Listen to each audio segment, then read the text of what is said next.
Hello, hello. Welcome back to our learning adventure. I am so excited to share today's story with you. Let's learn, practice, and grow our English together. Let's go! Hello, and welcome back to English for Beginners. I am Tom. Today, we continue our structural journey through the architecture of language by turning our eyes toward yesterday. In our last series, we built the sturdy frame of our everyday life using the present simple. But human life is not only lived in the present moment. We are creatures of memory, history, and experience. Today, we master the architectural framework of the past simple.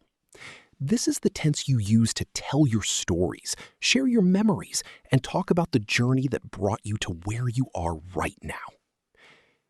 I embrace the past as a vital foundation of my personal history.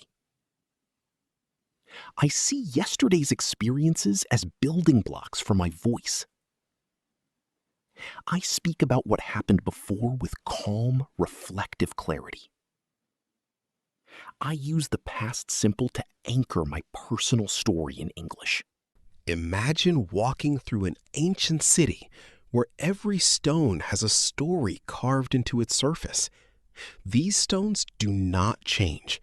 They simply rest in their place, holding the weight of history safely. The past simple tense is like that ancient stone. When you say, I walked, I learned, I lived, or I traveled, you are placing a finished, solid stone into the wall of your life story. Many learners struggle with the past because they try to change the stones after they are laid. But once an action is finished in the past, its stone is set, it is safe, it is complete. Today, we learn how to place those stones with quiet confidence. I focus on expressing finished actions with clean, steady verb forms. I ground my English in the real, lived experiences of my past.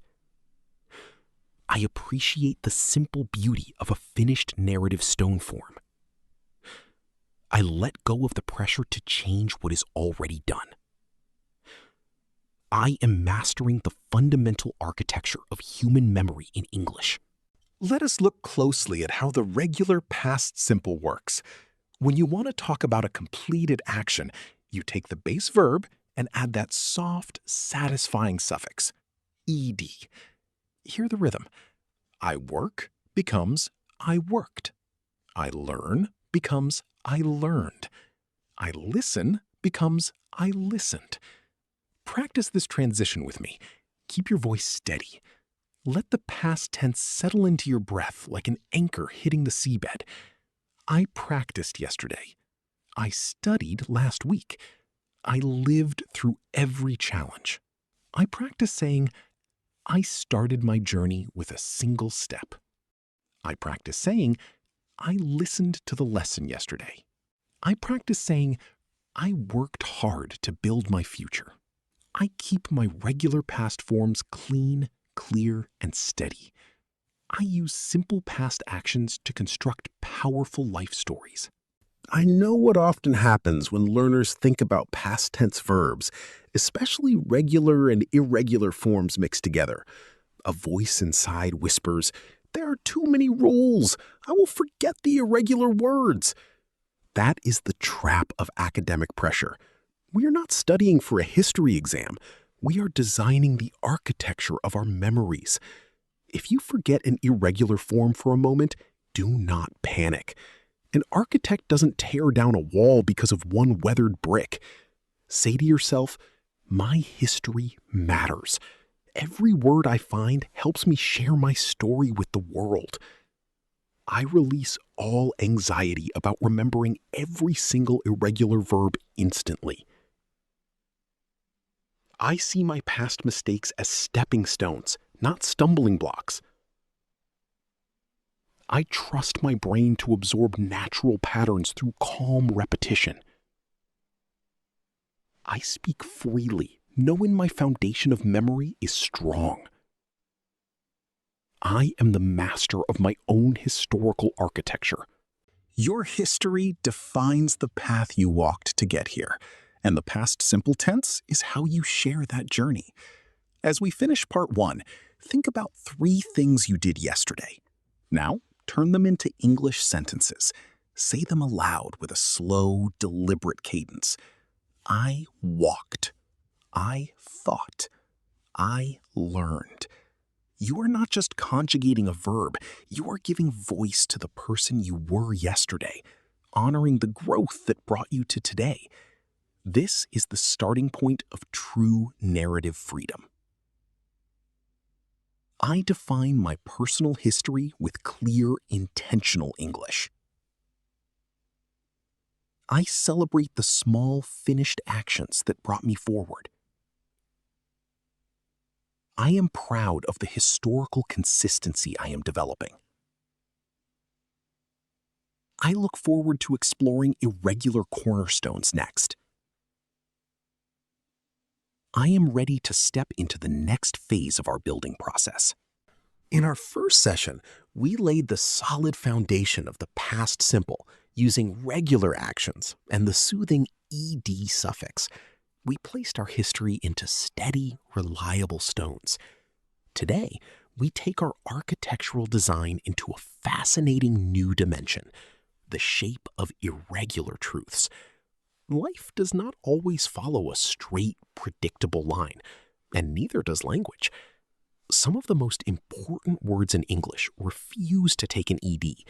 Instead, they change their shape entirely, turning into words like went, saw, had, and was. Today, we embrace these unique historical pillars with total calm and confidence. I gracefully adapt to the unique shapes of irregular past verbs. I see irregular words not as difficult rules, but as ancient landmarks of the language. I speak about my past experiences with... Imagine walking through an ancient temple.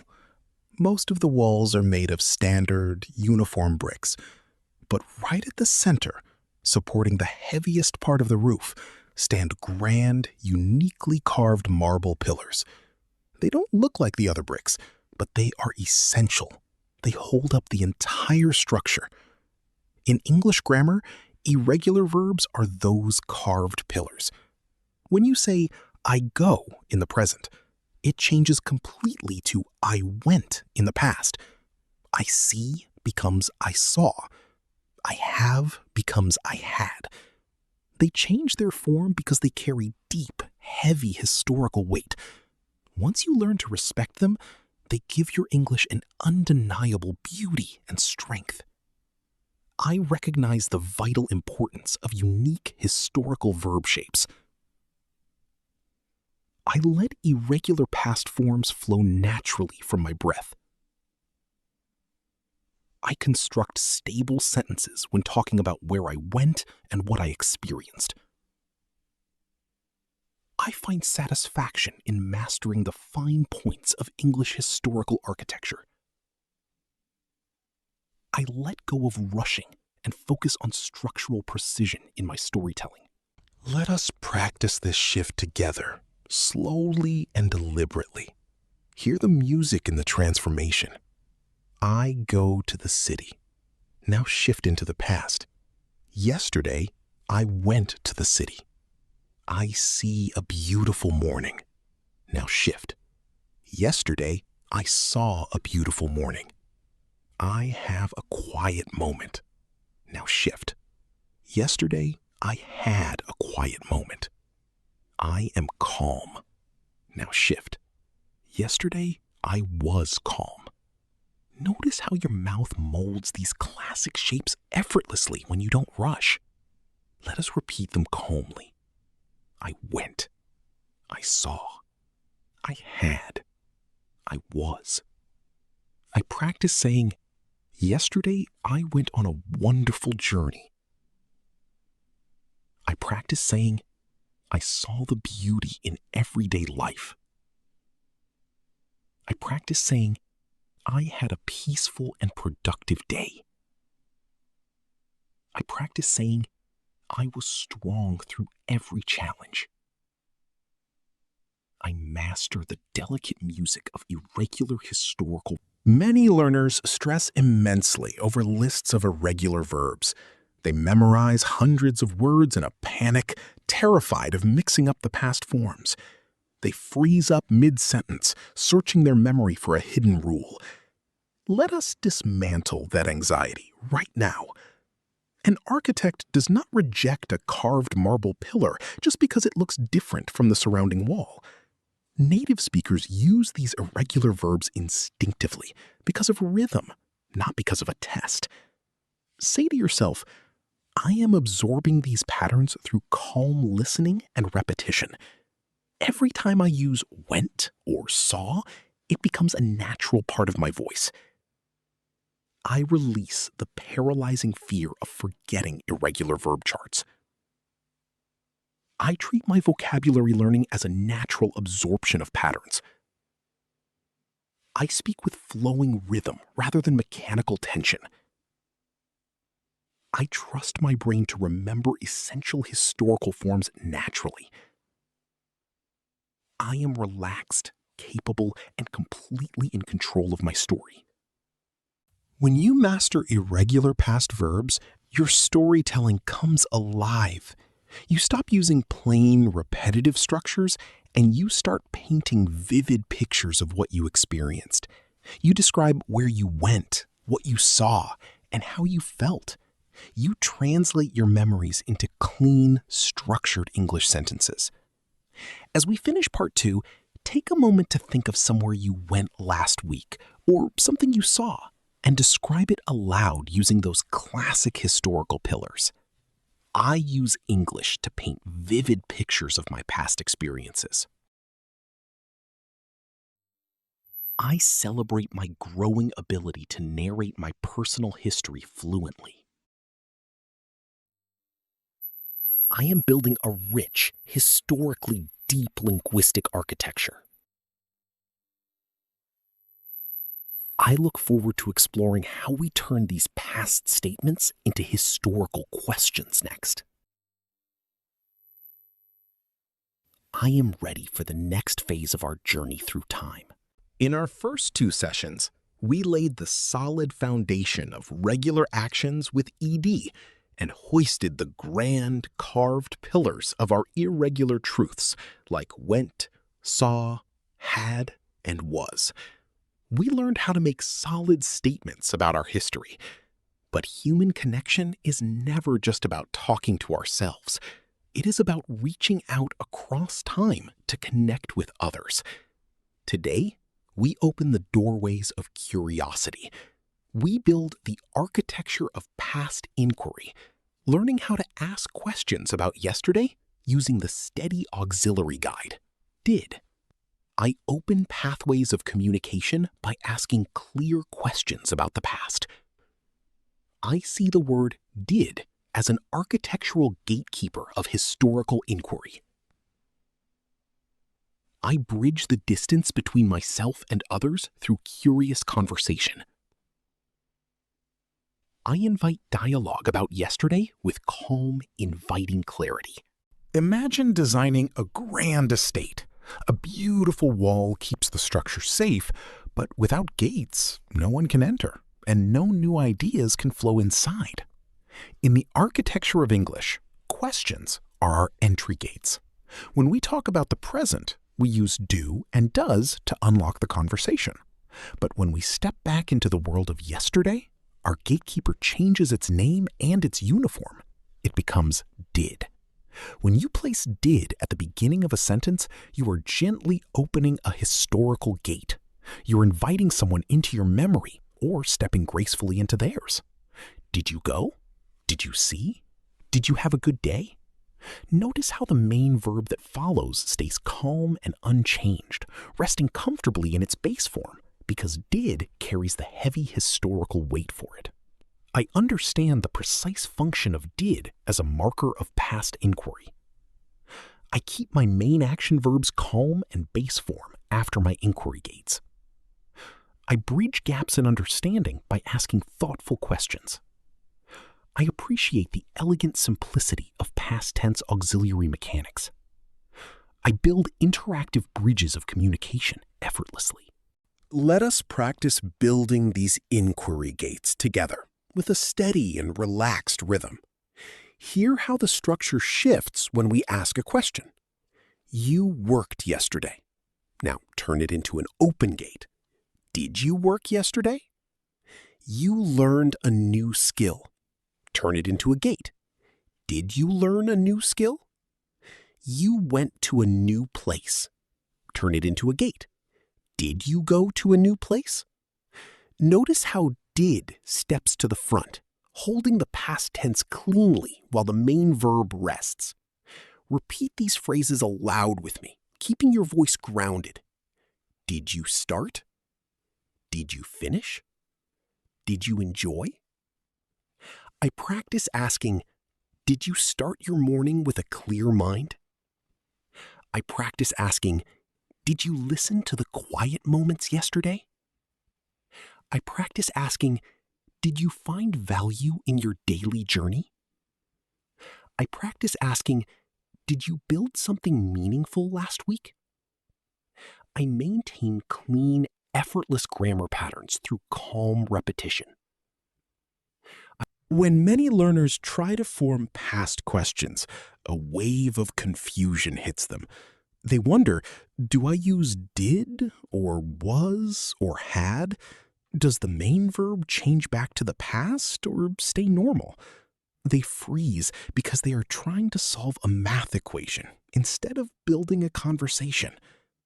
Let us dissolve that tension right now. Think of did as the sturdy anchor at the front of your sentence. Once the anchor is dropped, the rest of the ship can rest easy. Say to yourself, I do not need to overthink the mechanics. When I want to open a door to the past, I simply place did at the threshold and let my words flow naturally. I release all confusion about auxiliary verb placement in past questions. I trust my natural sense of rhythm to guide my questioning. I speak to others with curious, anxiety-free engagement. I see every question as an invitation to deeper human connection. I am confident, clear, and structurally sound in my Language comes alive when it becomes a two-way street. By mastering past inquiries, you stop just narrating your own story and start inviting others to share theirs. You can ask about someone's weekend, their childhood memories, or what choices they made yesterday. As we conclude part 3, think of a question you would like to ask a friend about their day yesterday, and say it aloud with a calm, inviting cadence. Did you rest well? Did you see anything beautiful? You are actively building bridges across time.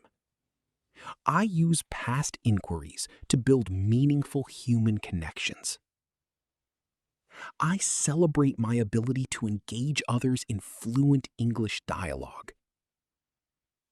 I am expanding my linguistic architecture into a vibrant, interactive space. I look forward to uniting our statements, irregular pillars, and inquiry gates into our final structural masterpiece next. I am fully prepared for the final phase of our architectural journey. Over the past 3 sessions, we have carefully designed every element of our linguistic architecture. We laid the solid, steady foundation of regular past actions with our ed suffixes.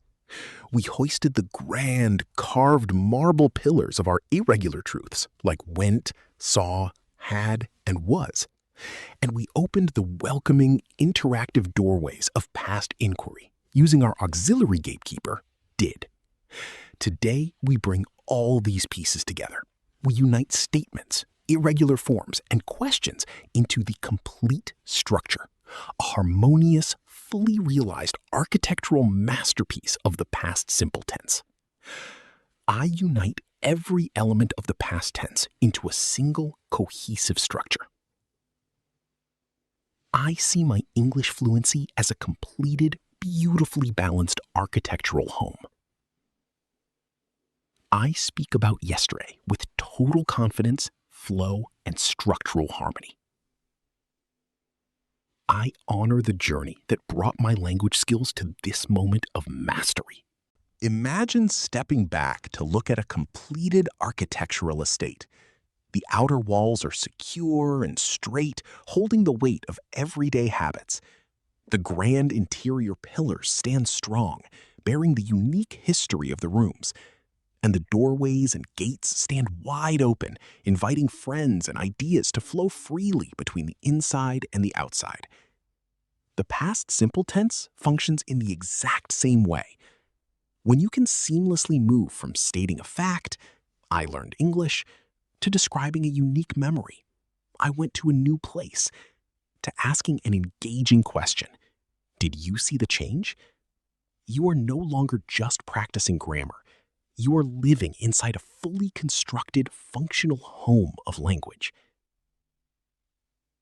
I recognize the complete harmony of statements, irregular forms, and inquiries. I move effortlessly between different forms of past tense expression.